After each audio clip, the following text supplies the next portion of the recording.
is sort of connected and go Yeah. head to head with the opposition. Right. But if it's a sort of spontaneous, what we call loose mold, Yeah. then everybody just pounds in. That sounds like more like the LA style to That me. sounds like God speaks, isn't it? The first thing is dedicated to the illusion, which sustains reality. Yeah. So, what is that? Isn't that interesting? Yeah. Makes me think of almost like Ishwar, isn't it? Ishwar is the creator of the illusion anyway. Yeah, you can see actually, I never thought about that before, but in view of what we were talking about this morning, the illusion does sustain realization, does it not? We could not realize anything without that illusion which Ishwar is spinning all the time. We could not experience. That's exactly what that chart was about. You know, Brahma has to create and Vishnu has to preserve for us to experience. So Ishwar certainly sustains realization, and it is only through the process of innumerable realizations that we eventually come to the realization of God. That's for sure. So this is a little bit of what we were just talking about. Now I wanted to come to sanskaras, the sanskara complex. So we're down in this lower, I raised the top half of the outline for today. What page is that? This is no page in particular. This is just the topics. The conditions of realization. What are sanskaras? Sanskaras in the complex of experience and Buddha's chain of causation. I was going to bring in a little bit of Buddhism here, if that's okay with you all. I thought it would be very pertinent to this topic. So in the beginning of series 11 here, 225 to 226, I know I won't try to read too much because I know most of you haven't actually read the book. What Baba is starts in series 11 is really the climax of infinite intelligence. Series means chapter, right? That's what Baba calls them here. And there are 14 series total, but series 11 is like, I don't know, about 100 pages long here. It's by far the longest. And the first half of series 11, Baba does kind of sums up the problem, that is the predicament of the human condition. In fact, for the second half of this, I had as a topic on human bondage, the cosmological predicament. He sums it up here. The problem is that for self to realize itself, it has to think. Right? You have to be in the thinking state, or in God Speaks language, you would say conscious. It needs to be conscious. Right. At the same time, it needs to be without egoism. Humpana is the word that gets used. I-ness. Ahamkara is another word in Sanskrit. We use egoism. And the Baba goes over this a good bit, and he's done it too much of the book until this point anyway. In stone form, okay, the conditions are you have to not have any egoism, but you have to have infinite thinking. So Baba asked the question, how does a stone rate in that score? What do you think? How is it in terms of egoism? 0. Right. So the stone has got it made from that point of view. That criterion is satisfied. How about infinite thinking? How's the stone doing on that score? Not very 0. It's most finite. Right.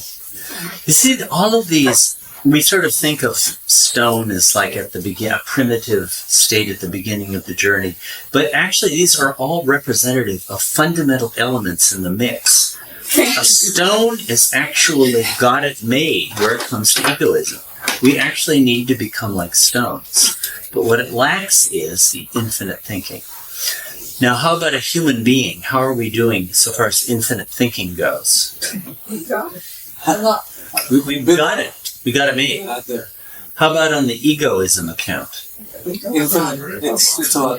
Yeah, We want to get rid of those. we have to get rid of it. So we're golden on the thinking score, but we got it all wrong where egoism is concerned. Also, to get God realized, you have to stop realizing the universe. Okay, how are we human beings doing so far as that goes? Terrible. We're realizing the universe all the time. How about Ishwar? So far as realizing, how about Ishwar and infinite thinking? See, actually, infinite thinking can refer to Ishwar too. That's another name for it. So Ishwar is infinite thinking. And does Ishwar realize the universe? No. So why doesn't Ishwar realize himself as God? Because he's creating the universe. You have to neither realize nor create. You have to have no egoism. You have to have infinite thinking. You have to not create the universe, and you have to not realize the universe. Ishwar has it made on the various other counts, but Ishwar is totally occupied on creating the universe. So all of these different states Baba goes through, so they all represent fundamental elements of the mix, you might say. So what you need to do is to become a human stone. That is, you need to keep your infinite thinking, but return to the stone state of non-realizing and no egoism. So Baba spends the first couple pages of chapter 11 reviewing all of this. These are the preconditions of realization. But now Baba then really starts to get into sanskaras. And in one of his talks to the Mandali in 1926, Baba said, sanskaras are the foundation of my entire philosophy. They're the basis of it all. And I have not read in any of the other spiritual traditions sanskaras treated to the same extent that Baba does. There's a little bit in Buddhism, the whole vasana sometimes, and various terms of it. But this is the link of the chain that keeps the thinkings in bondage. This is what makes us slaves. This is what we had all these references earlier to thinking the imagination. Well, we've seen how Ishwar creates the imagination and how Ishwar makes us identify us with a stone form or various forms. That much Ishwar does. But what causes us to identify with it? We've just said so far that it happens. But what causes that identification to happen? That's where sanskaras come in. The sanskara is the link, like in this chart here. Let's see. Yeah, this last one.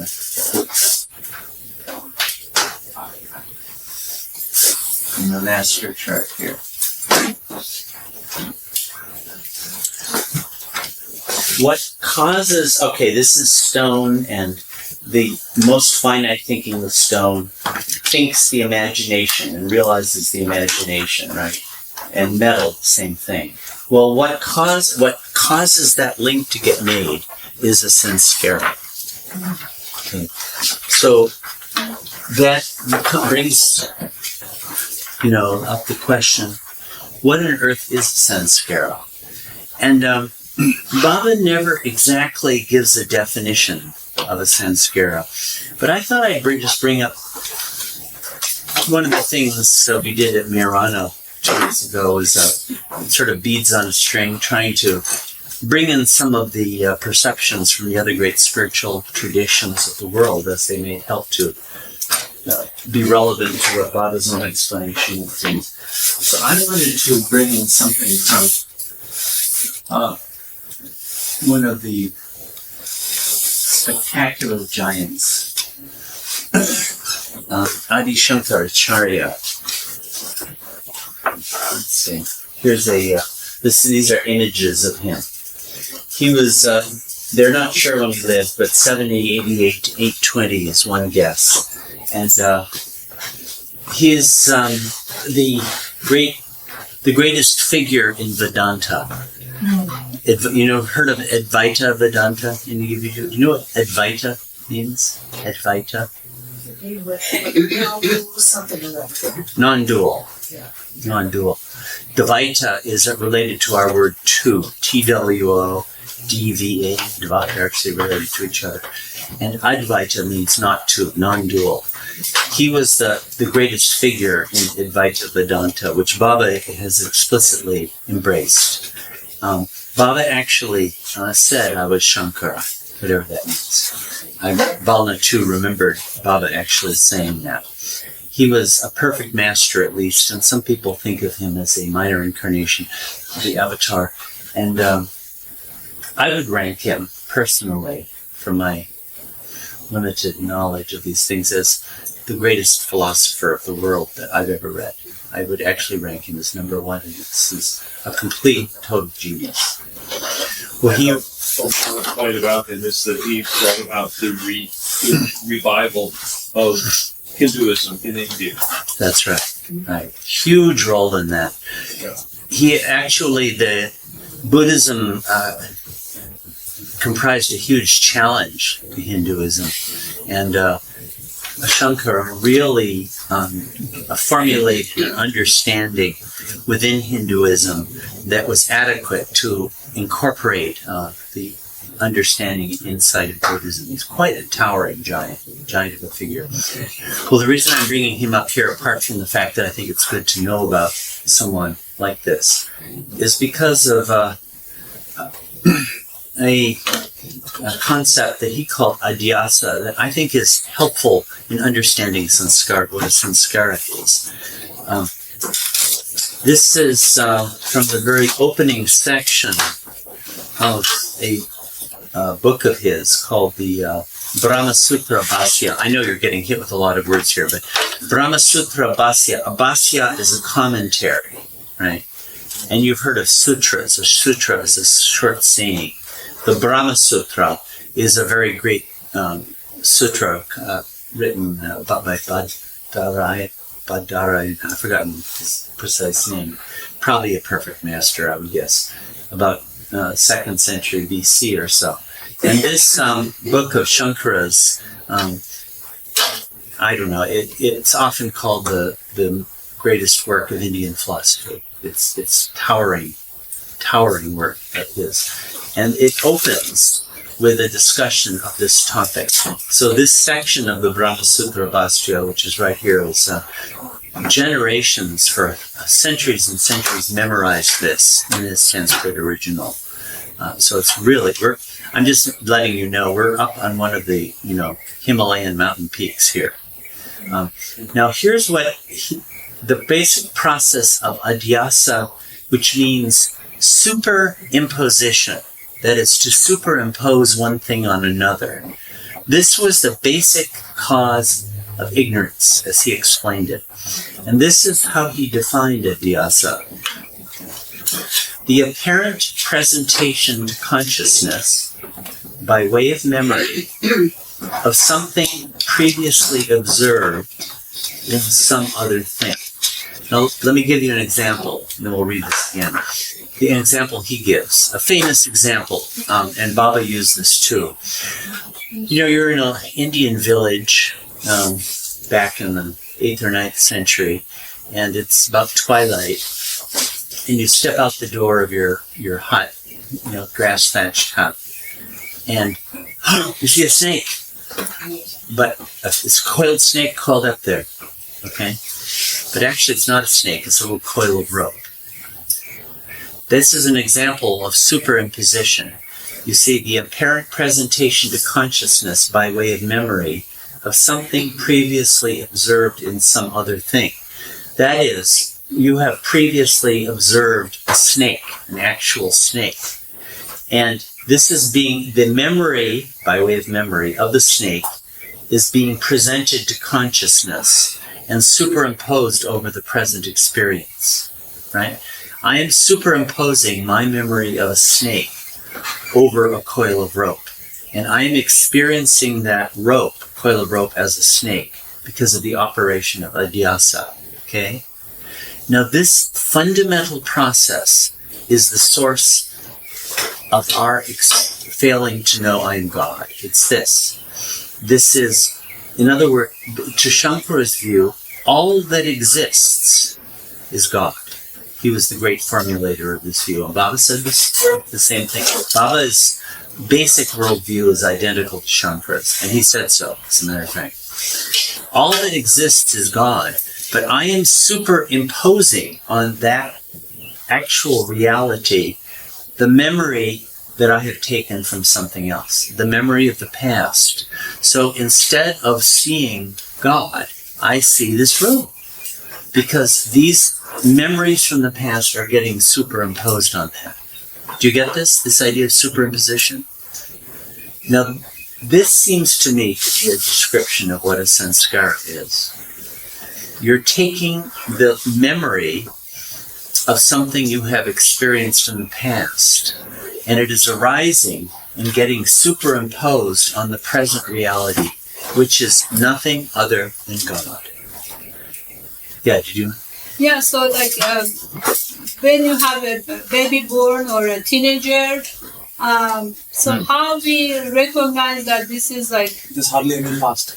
I mean, how is it imposed or how the sanskara is working? Like we can say, okay, that's her sanskaras or that's her sanskara. I mean, how we realize it's their sanskara from the past or they are creating new ones. Yeah, they're being, like, the reason that you would experience that baby is that you have sanskaras from the past that are arising and getting superimposed. Being superimposed on God. Because there's no baby there, there's only God. You're not there. I'm not there. The only thing that is here is God. But all these sanskaras, memories from the past, your connections with that person, your associations with babies, whatever it might be, are superimposing themselves on the face of absolute truth, which is the only reality in the picture. That's what a sanskara is. I don't know, did that answer what you're asking? Yeah. No. What if I was a baby Yeah. and I have no past? So what will my sanskara be? From your previous Ones that are life? forming. From your previous life? And They you come might up. not be aware of All it. of your previous life. From all your previous lives, they So arise. that's the origin of sanskaras come in.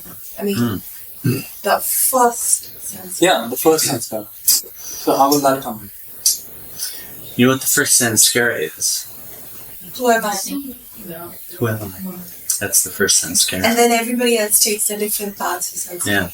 But that's a yogi sanskaras, right? I mean, No, those are the good son, no?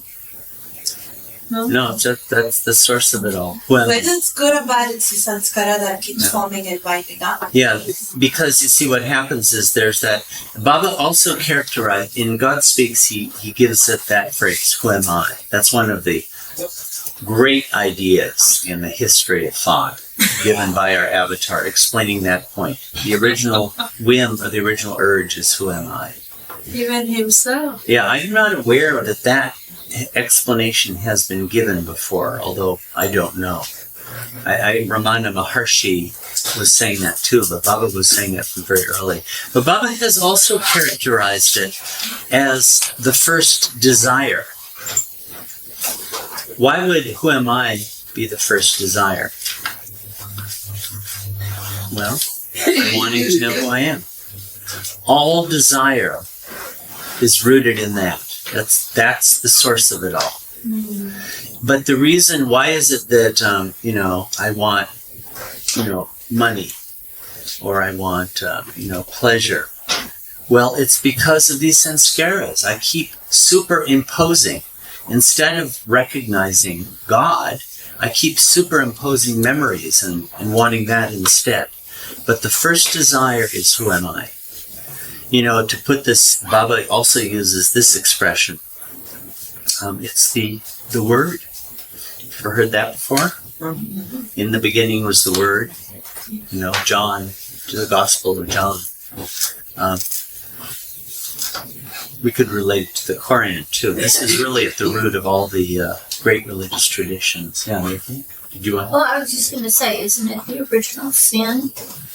Where we look outside instead of Right. within. It's identifying that with It's that superimposition. It's a superimposition, as Shankara defines it here. The apparent presentation to consciousness by way of memory of something previously observed in some other thing. This is a very beautiful definition, actually. You see, there's a doubling that happens here. You're taking something from the past and you're folding it over on top of the present. And the truth is one. The truth is tawhid, unity of things. It's that primordial doubling. That's where falseness comes into the picture. Yeah. So, were two questions regarding this. One is that during that process of the presentation to consciousness, or that superimposing that you're talking about, are we aware of it? I mean, is this a conscious decision or choice? Or, I mean, this is at the root of consciousness. I guess you could only become conscious of it as such when you get back to the root. To the root? Yeah. I mean, the very first sanskara was created this way. So it's like a kind of a machinery. It's kind of an automatic. It's just getting done. It's just, it's like, just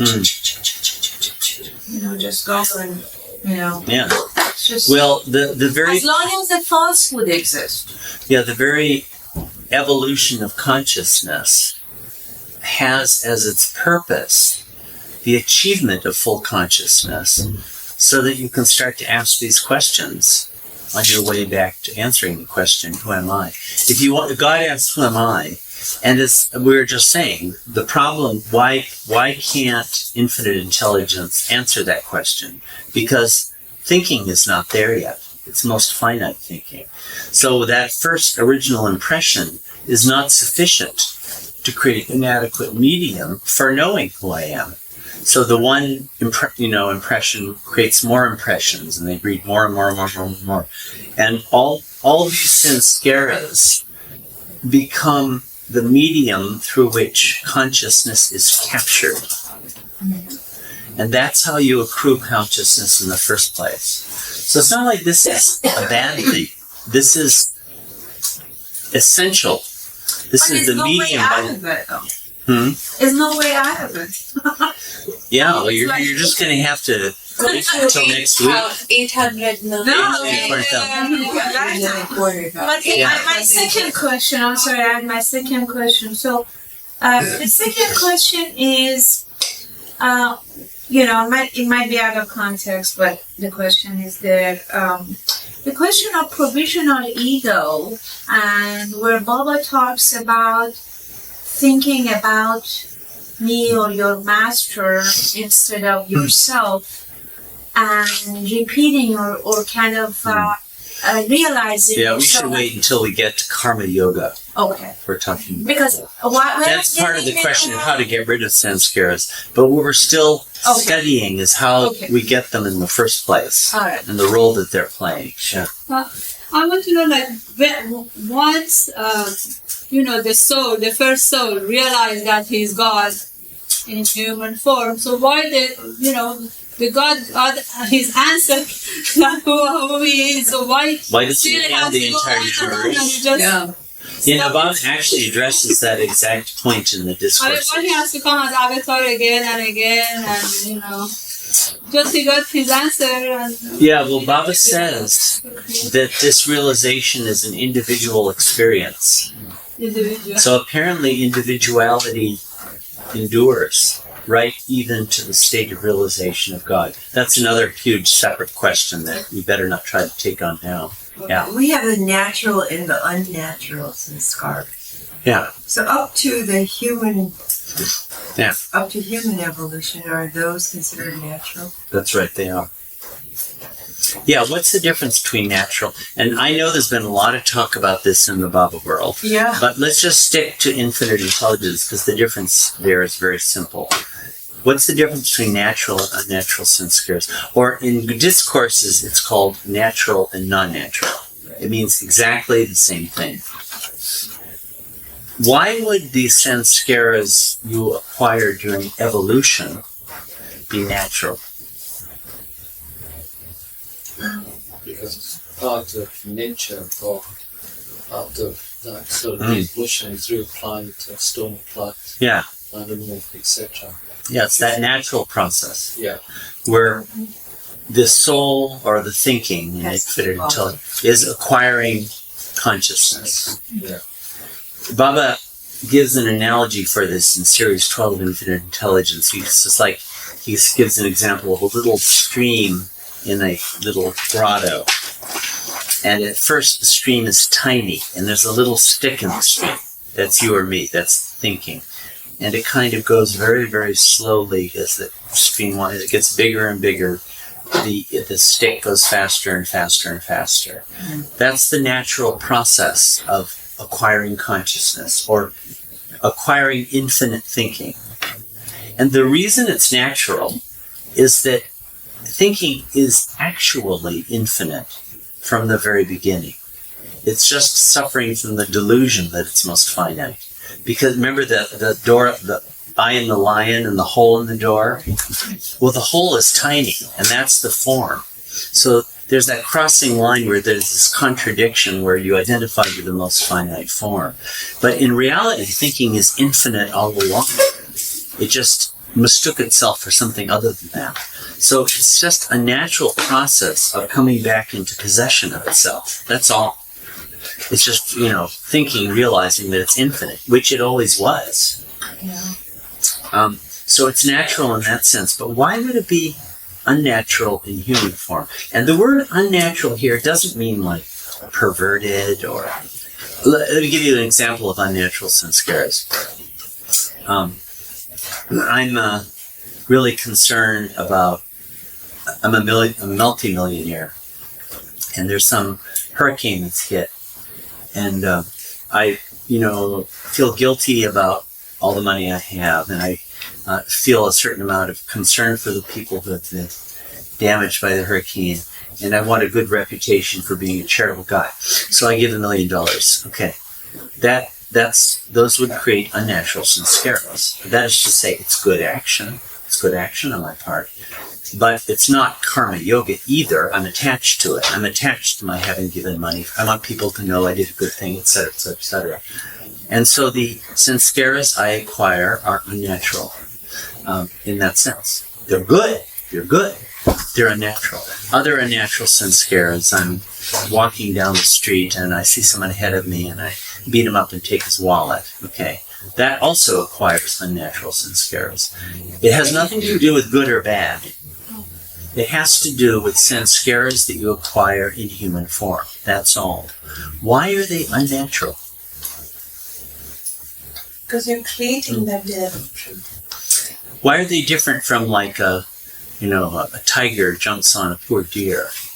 That's the natural instinct. What's necessary for evolution, and Right. natural sanskars are unnecessary. Right. You don't need to acquire them at all. Yeah. When a tiger kills a deer, it needs to do that as part of its journey towards the full consciousness. You have to have a balanced experience of everything in the evolutionary journey. And that includes that. The tiger is not doing anything. What it's doing is necessary. But the moment you achieve human form, you actually don't need to acquire any more consciousness at all. So everything that you do is, strictly speaking, unnecessary. It's superfluous. It's redundant. Because the purpose of the journey was so that who am I? Well, now that I'm wide awake, I should answer the question and say, I'm God. And everything else is redundant, is a waste of time, so to speak. So it's unnatural in that sense. So that's a fundamental difference in the types of sanskaras. The whole evolutionary journey is the accumulation of natural sanskaras. And then you go through 8,400,000 lifetimes in human form. As those natural sanskaras come up, you spend them and acquire unnatural sanskaras. And then the involutionary journey is getting rid of sanskaras through the 3 paths, the methods that have been laid down for elimination. So the whole journey of the soul is explicable in terms of sanskaras. Again, I'm not aware, I mean, the word karma, of course, is well understood, but I'm not aware of this having been explained to humanity before, the role which sanskaras play in all of this. So the whole process of going to work, it's an unnatural sanskara. All sanskaras that we acquire in human form are unnatural. Now, it is possible to act in such fashion that you don't acquire sanskaras, and that's next week's topic. But that's the spiritual path, how to spend sanskaras and not acquire new ones. Yeah. But the normal human process is you spend them and you acquire them. That's part of what we're to be talking about right now. But let me give you a little more, I don't know, I'll hit you with a little more Shankara. What the heck? This is, I know that this is difficult, but just to give a glimpse of it, this is, I mean, one of the greatest works of human civilization without any doubt. I know this will be a little bit difficult, but I'll read a couple sentences. We'll see if it makes any sense at all.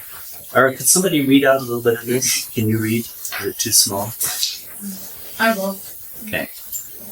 It being an established fact that the object and the subject that are fit to be the contents of the concepts you and we, respectively, and are by nature as contradictory as light and darkness, cannot logically have any identity, it follows that their attributes can have it still less. Accordingly, the superimposition of the object, referable through the concept you, and its attributes on the subject that is conscious by nature, and is referable through the concept we, should be impossible. And contrariwise, the superimposition of the subject and its attributes on the subject should be impossible. Okay. Got it? Okay. Adhyasa is superimposition. That's the word here. He's talking about we and you. That is the primordial subject and object of experience. And he's asking, how is it that we identify with things? Right? That's the problem. We think this is thinking the imagination. And he's saying that the thinking, and I'm making an infinite intelligence speak, the thinking and the imagination are by nature opposite to each other. In infinite intelligence language, the imagination is non-existent. It doesn't exist at all. And the thinking is the reality. It ought to be impossible for there to be any superimposition between one and the other. Okay? He's saying it should never happen. How can this possibly happen? Okay, let's read. Do you follow that? I and you is the stark dualism of our experience. And that's the problem. And our problem is we keep superimposing. We keep taking, like I and my body. I take body and I superimpose it on me. I'm mixing up two things that are not the same at all. This is what sanskaras do. They cause you to identify something which you're not. But that's through that process of imagination. Yeah. And identifying with that. Right. So that's what he's speaking to. This is an amazing opening to a treatise. He's gotten to an unbelievably profound issue in no time at all. I know it's a bit difficult. Could we read a little bit more? Yeah. Nevertheless, owing to an absence of discrimination between these attributes, as also between substances, which are absolutely disparate, there continues a natural human behavior based on self-identification in the form of I am this, or this is mine. Right, you get it? I am this. Yeah. These sanskaras come up and you say, I am this. And the root of the problem, this is the thing that I wanted to get to, owing to an absence of discrimination between attributes. The problem is indiscrimination. I keep muddying things. I keep associating myself with things that are not me. That's the root of the problem. And that's what a sanskara does. It causes me to associate myself with something that I'm not. And that's the basic process that he begins. If we had a whole 2 hours to spend, we could read a whole page or so and maybe puzzle it out. But that's what he wants to explain, how it's a mistake. The whole thing is a mistake. It's a blurring. It's a failure to realize that this is a coiled rope. It's not a serpent. That this thing I have superimposed, that superimposition is a false mixing up of things. I am associating myself with something that I am not. That's the cause of the whole problem. So that's what Shankara wants to start explaining. I know this is quite a challenging thing, but this is an unbelievably magnificent work. And his ability to get to the most essential of all problems within about 3 sentences is something you want to be able to. So if I do something that makes me feel bad, I don't really feel bad. Your whole mistake is associating yourself with this whole experience in the first place. Here's another way. It's thinking the imagination. It's that imagination and saying I'm that. That's superimposition. I am superimposing. I have an experience of I. And who is I? It's God. It's the infinite. It's thinking. It's infinite thinking. And I am superimposing that upon this experience of eating bad food. Say. So that takes over because it's superimposed. What's that? It takes over because it's superimposed. It's just like a shadow blocking. Yeah, right. So that indiscrimination is the source of my being caught in the whole thing. And what you need to do is to end that superimposition. Another way of saying that is you have to get rid of your sanskaras. Sanskaras are the root primitive act of indiscrimination, whereby I associate myself with something that I am not. And this has its basis in the very root IU dichotomy. IU means I am a subject and I'm experiencing an environment or an object, and I keep superimposing on it. That is the indiscrimination that is the source of all problems. And the task of spirituality is to stop superimposing. That is to say, to stop the operation of sanskaras. That's what he really means here. So this is, anyway, I just wanted to flip a little bit of this up. One more time. Just one more time. It being. Okay, I'll read a little bit. I'll read this again. I know it's very difficult, but I don't know, is this making any sense at all? Yeah, of course it does. Thank you. The subject-object dichotomy in the superimposition of me, who is real, on the imagination, which is nothing. Which they are opposite by nature, but we superimpose one of the other. Yeah. Well, this may come from having to communicate with other people and having to operate in the world and deal with things, because we have to make the distinction between you and me, or right. in this table, or whatever it is. And that's right. We're caught in this mess. You know, we can't just... No, we're caught in this mess. We're caught in this mess. Because we've been doing this for billions of years. But the root of the problem is in superimposition, and we have to... That's what sanskaras do, you know. The sanskaras are superimposing, causing me to identify with something that I'm not. So did Baba anywhere mention to Shankara this? Baba, I mean, as I mentioned, Baba said, I was Shankara. I know, but he didn't say anything. He quotes from Rumi and Hafiz and this, but did he mention about him? He would mention him from time to time, but he didn't quote. Baba didn't quote philosophers, he would quote poets. Yes.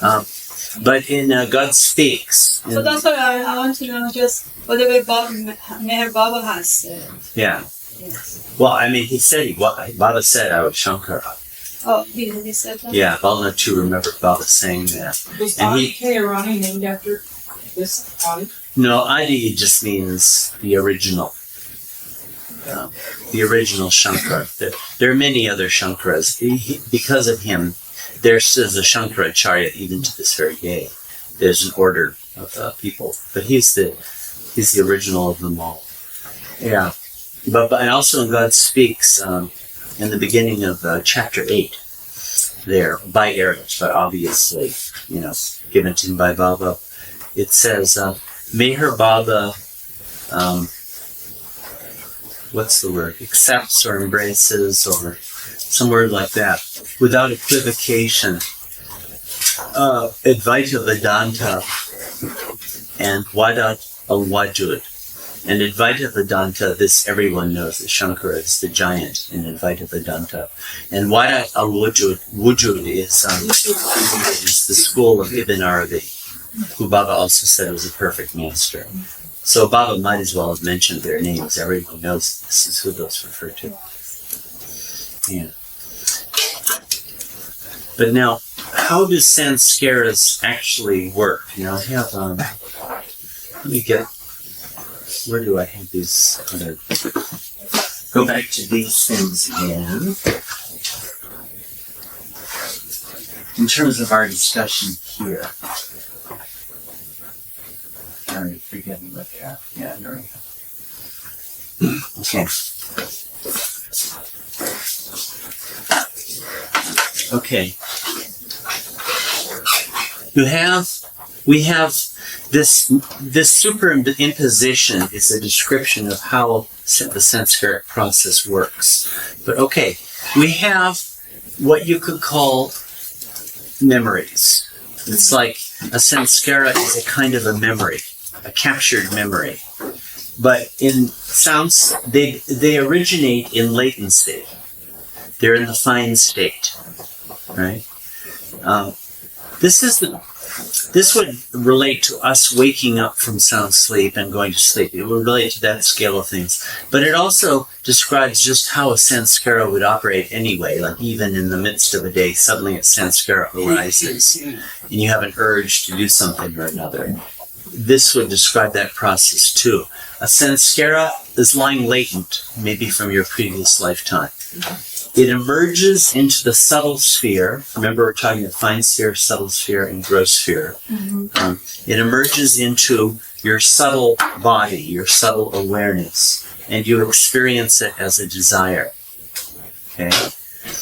Then, if you take it further and enact it, it becomes enacted in the gross sphere.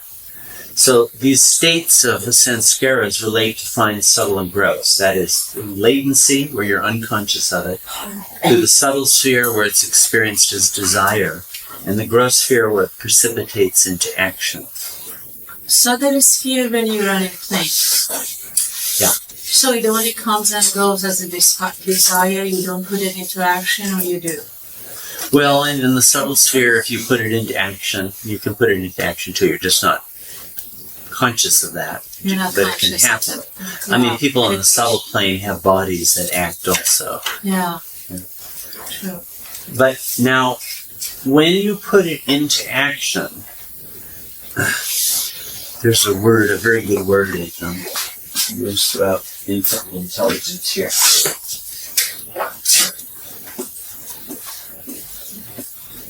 You take the upabog. Are you conscious? You know that word, upabog?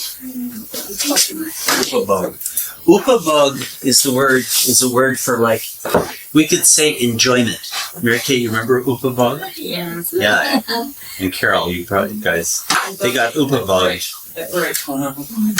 They got upabog 2 weeks ago, and maybe if you went up and had a snack just now. An upabog means enjoyment. In the sense, but it's better, we don't have an English word that is equal to it. It's enjoyment in the sense of enjoyment or suffering. Either one. Equal. That kind of enjoyment. So, somebody beats me up and I have a broken leg. I'm taking upabog of that experience. I'm taking upabog of that experience. Or I'm having sex and I'm having a grand old time having sex. I'm taking upabog of it. Anything like that. The enjoyment of experience. And it's that business of taking the upabog, the enjoyment or suffering of an experience, that creates a new sanskara that goes into latency. It goes back into sleep, but it's still there. And then that sanskara, in due season, it might be the next day, it might be the next lifetime, it might be 10 lifetimes later, it comes up as desire, and it precipitates into action. And once again, you take upabhog of it, and you acquire a new sanskara, and on and on and on it goes. That's the process, the cycling of sanskaras. Picking up. Goes on.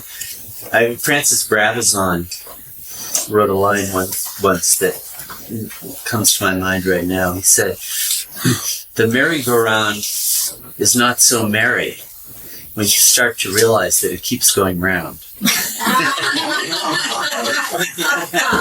So that's this. Around and around it goes. So you don't consider unnatural sanskaras in this, that the evolutionary process where sanskaras are they're what they call natural sanskaras, because that's true of the natural cause of infected nature. And then when you become a human, you have the choice in unnatural sanskaras like lust, greed, so forth. That's not mentioned in infant intelligence, is it? Any difference between those kinds of sanskaras so far as this process goes? Well, I'm just saying, it sounds like we're only dealing with the human factor here. This doesn't sound like we're dealing with the evolutionary factor to where sanskaras were natural. Yeah, no, I think we're applying to those too. And do they? But somehow or another, it's not just old sanskaras coming up. You seem to be acquiring new ones, and how that, I don't know, they must proliferate. Well, I guess in my mind I have with empathy for the soul in evolution, a plant, a tree, grass, corn. Right. I sort of embrace them as innocent beings. And by a human being, then the human condition is different. Yeah. Because we have whatever. Well, in the human condition, there's the moral element has come in, and the possibility of choice is there. Whereas in pre-human forms, that's not so. So there's no culpability that attaches to anything in pre-human form in terms of anything they do. In fact, they're just doing what they should do because they've got to acquire consciousness. But I think nonetheless, this same process works of sanskaras arising and manifesting as desire. I've been staying with Rosie and her two dogs. When it comes dinner time, you definitely see looks like sanskaras manifesting as desire to me. They're jumping around waiting for a biscuit. So those are sanskaras. And then you eat the biscuit, and you take the upabhog of the biscuit, and it goes into your mental body, and it comes up again. But in pre-human forms, you're getting more and more and more and more sanskaras. But that's a good thing, because those are the receptacles for capturing consciousness. So they have to do it, and they should do it. Including, like, a tiger pounces on a poor helpless deer. Well, a tiger needs to do that, because it has to acquire those sanskaras to capture those aspects of consciousness that will lead it to become a human being one day.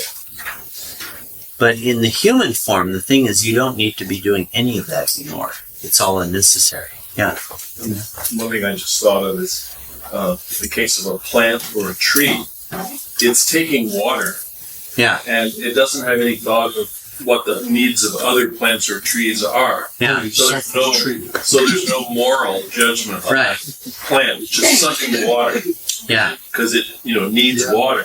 But if we were in a drought and we went to the store and took all the water bottles off the shelf and kept other people from drinking that water, then we would be to blame, but the plant isn't to blame. Yeah, that's right. Because we're in a position where we have achieved the full consciousness that we need to answer the original question, who am I? And there's no need for us to be doing that stuff anymore. But for the tree it has to, and it should. And there's no question of a choice coming into the picture. But for all of it, irrespective, as far as I can see, the basic sanskara process is still there. Sanskara is emerging from latency and coming into the form of desire, and then precipitating into action. And the binding element, as best I can see, for See, in pre-human form, there's no question of a binding element. Everything's binding. You're becoming more and more bound. The most bound creature is a human being. That's the lowest. You bottomed out and you become a human being. So they're just acquiring more and more bondage. But in human form, you don't have to acquire bondage.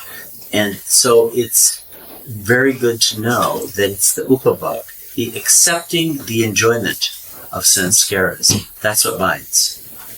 Okay, so this does offer the possibility that maybe we can escape from sanskaras. And the secret lies in not being caught in this trap of taking the enjoyment of sanskaras. But isn't total wipeout of sanskaras in a given life death? In other words, your regular sanskaras, and when they're finished, it's time to go. Yeah. Isn't that true? Yeah, that's true. You spend the ones that have come up. For that lifetime. But the problem is that in the course of spending them, we've taken the upabhag and gotten a whole bunch of new ones. Oh, I see. That's the human dilemma. Oh.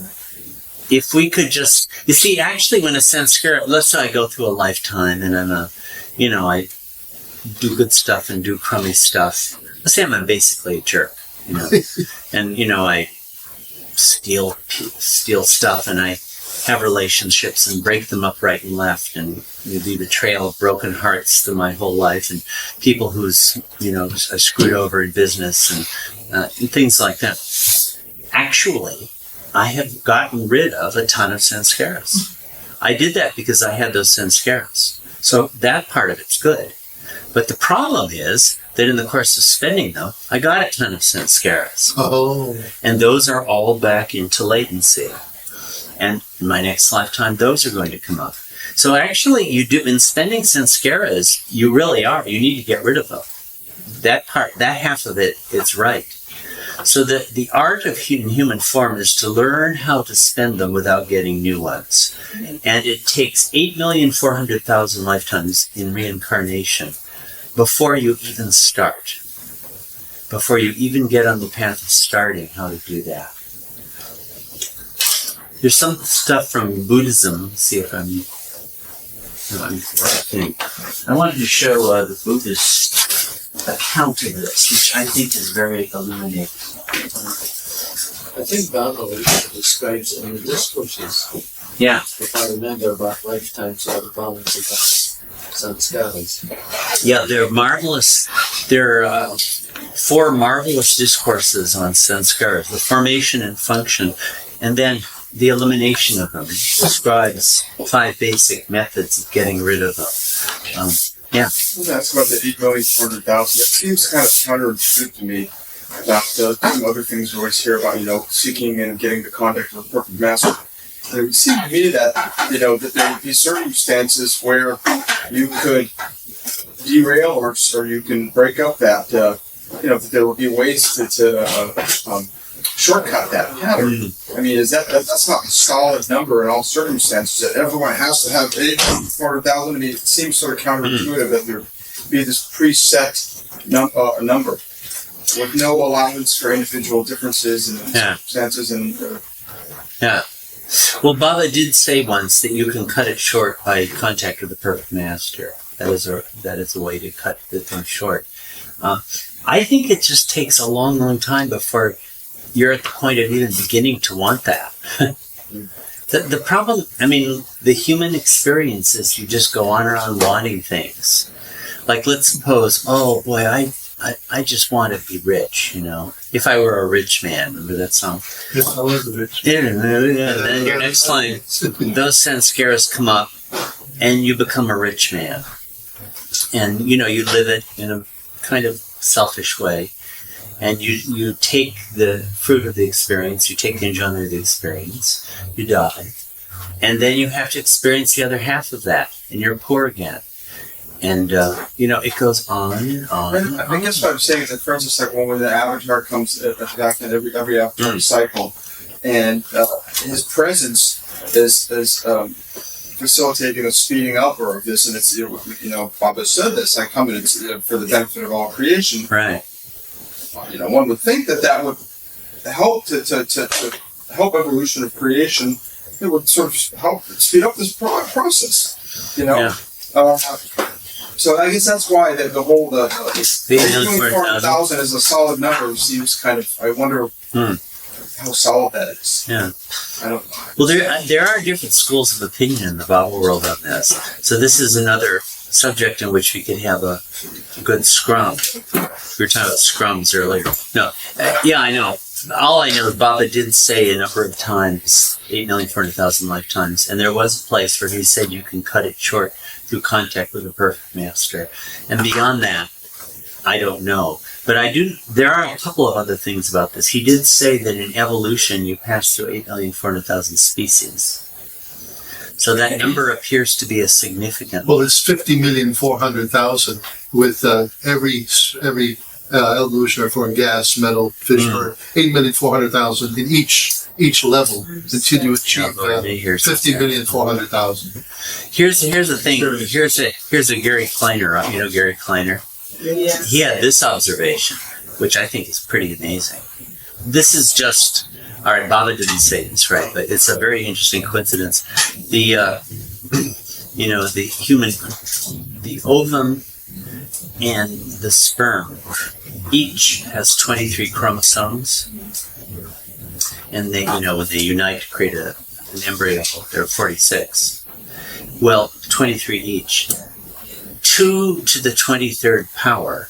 That is 2 times 2 times 2 times 2, 23 times. If you have a calculator, you can do it. Equals almost exactly 8,400,000. So within like 11 or 12. There it is. Isn't that amazing? There it is. So it looks like the number is significant to me. It's actually in the Upanishads. Was that number that was including all lower forms prior to that? That wasn't just human forms. That was including lower forms, or was that just human? Human. Because the other thing, realization in God speaks, is that as certain species become extinct on the planet, and whatever through environmental phenomena or whatever, that not necessarily the human number, but in terms of numbers of forms of the lower forms inhabit decrease because certain vehicles are just not going to be available. Like what do they say? Like how many species of the lower vertebrates are going extinct every year? They've done studies in the rainforest alone. There's several thousands of species of lizards, and these are going extinct all the time. So these forms are dropping off the chart. Well, Baba did actually speak to that, and he said that when a particular species or particular form becomes unavailable, the advancing stream of life finds another route for having the same experience. Here's another form will be usable for having an experience. And here's another thing that Baba didn't say, but I'm going to flip in there. There are 18,000 planets with human life. God knows how many there are with life. 1 billion, 500 million, huge number. So it's like if I'm a frog, and the next frog species that I wanted, I need to identify with is just not there on planet Earth because it's been wiped out. I can say, well, if you're not going to provide me with the form I need, I will just go somewhere else. We've got a whole universe to play this out in. So one way or another, it's going to happen. Where did that figure come about the planets with human life? Baba said it a number of times, but I saw it in Avatar's Abode. They have notes that Francis Brabazon took, the Baba had dictated, and he explicitly said that 18,000 planets with human life in it. I think the book called The Advancing Stream of Life or something, but I read it as 18,000 planets with life and only 2 with human life. There are different contradictory statements here and there, but this thing in Avatar's Abode that I saw was quite explicit on it. And there were notes that Francis took, so I take it to be true. Well, he said some planets were 100% mind, some were 75-25, and the Earth is 50-50. Earth people are 50% heart, 50% mind. So the 100% advanced planets, extremely advanced souls. Advanced intellectually or scientifically. Right, and this is the only planet on which the evolution of consciousness occurs, Yeah. in which the spiritual hierarchy. And then we heard like maybe Albert Einstein or some of those. Well, Werner guys who are the one Braun, who he brought in the rocket propulsion out of nowhere, the V2 rocket. Yeah. Where did he come from? Yeah. Did Baba also say that no aliens have visited this planet? You know, I'm not sure. You know, maybe we better get back to sense. We're getting on his side. We're getting to questions that I think we might have to get a Ouija board and Phyllis, so she can fill us in on. Yeah. Now this is not from Baba. I found this in just another book that Sanchita. Yeah, these are, there's a lot of talk of, this is talking about karmas, but karma is another name for an accumulated group of sanskaras associated with a certain kind of action, the law of karma. Sanskara describes the mechanism that causes karma. You know, people might say, well, why should there be a law of karma, you know? Well, it's because of sanskaras, this adhyasa process, these impressions being made. The logic of impressions is they have to come into consciousness and be spent. And when we talk about a process of that results, that's law of karma. Okay. Anyway, this is sanskara karmas have been described this way. Sanchita sanskaras, those are dormant. And an analogy given for this would be like arrows in a quiver. Prarabdha sanskaras, and Baba talks about that, as a matter of fact, prarabdha karma. He talks about prarabdha sanskaras in the discourse, I think, on the circle. And these are like arrows in flight. Once you've, shot the arrow, the die is cast, you're going to get new sanskaras. And Kriyamana sanskaras is potential karma. These are karmas that could be created but don't have to be. Like arrows that have not yet been made but could be made. So these are categorizations that you'll find in, I don't know where this comes from. This might come from the Puranas or something like that. I'm not sure. But there's a lot of talk about this whole karmic process because the big question is, in human form, how do you get out of it? Okay. Now here's what Buddhism presents us with. Oh, let me show you this colorful chart here.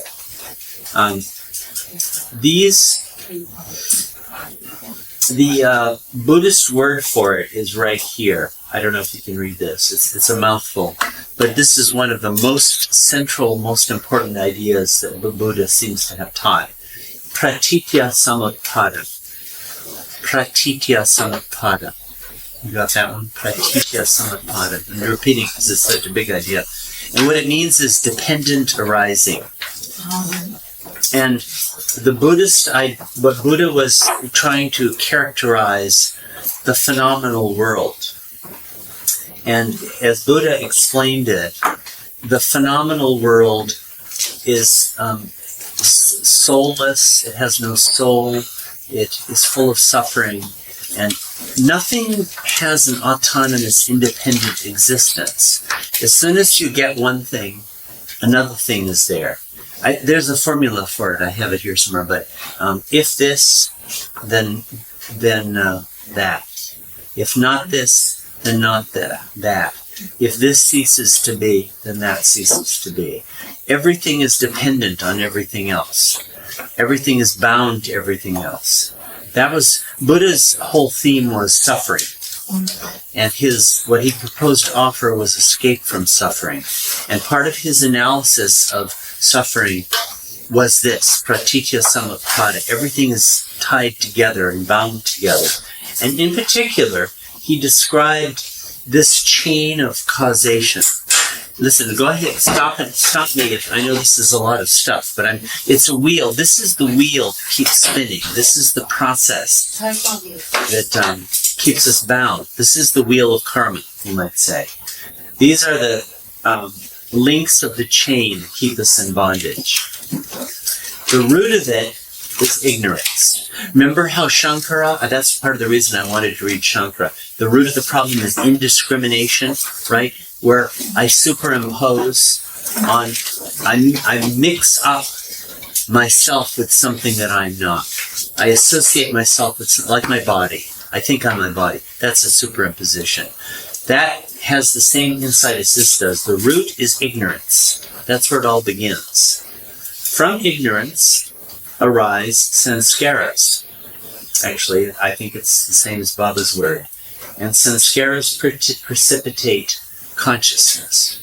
Okay, I'm going to go all through all these, but then we'll look at a diagram, which I think will help with it more. From consciousness comes name and form. That is, I am this. You know, I'm Mary Kay. I'm Ward. I am this little, whatever you call this device. Yeah, pointer, laser pointer. That's name and form. But let's stick it with human beings because it's easier to understand. Okay, I'm Mary Kay. As soon as you've made that identification, the organs of discernment, the senses come into picture. That is, the five senses, seeing, hearing, tasting, touching, smelling. And the sixth is mind. The Buddhists consider mind to be the sixth. As soon as Mary Kay, that identification has been made, she starts to exercise, move out through these organs of discernment. And through the medium of organs of discernment, you make contact with things. Like, I see you. I see that brownie. I see that man who wants to beat me up. I have contact with things through that. Through the contact results in sensation. Oh, that brownie tastes good, right? Oh, that guy punched me in the nose, that hurts. That sensation then leads to desire. Trishna means thirst. I want another brownie, like that. Yeah. From desire comes attachment. I want that brownie, and I grab it. I seize it. I try to possess it. It's mine. From attachment comes becoming. I identify with it. I assimilate it. I become it. And that leads to, it projects a new birth and a new death in the future. Now let me show you this diagram, which I think will make this clearer. I think this is a beautiful, it's like, in summary, the process of bondage. Right? Do you see that? This is relating, I'm bringing this up because I think this is very helpful in understanding this whole business of sanskaras. This is how this was classically described. These first two, ignorance and sanskaras, are like the past. They're the past that precipitates itself into the present. And they're the past cause that lead to the present effect. That is to say, ignorance coming from the past, combining with sanskaras from the past, precipitate in the present, in consciousness, name and form. I'm identifying with this particular person and stuff. The six senses, the six gates of discernment, contact through the medium of the senses. And through that contact, I have a certain feeling, pleasure or pain. Okay. So that past cause leads to this present effect. Okay. This is the point where you can escape, at that moment in the process. But that usually doesn't happen. Usually, feeling leads to thirst, a desire. The desire erupts. From the desire leads to the grasping, and from the grasping leads to the becoming. So this is the present cause. The cause, and you see, these are wrong. This is mistake. This is past. This should be present, and that should be future. We got these mixed up. Are you following this? Yes. In other words, now that you've changed the that's very confusing. So this is the cause in the past that leads to the present effect. And this is the present cause that makes inevitable a future effect, right? So once I've had the thirst, and thirst leads to my grasping, and grasping leads to my becoming, my assimilating, my identifying with it. Once I've done that, I've made inevitable a future birth and a future death. That is, this this karma is going to precipitate again in the future and will lead to another death. So we have the past, the present, and the future. And this process goes on and on and on and on.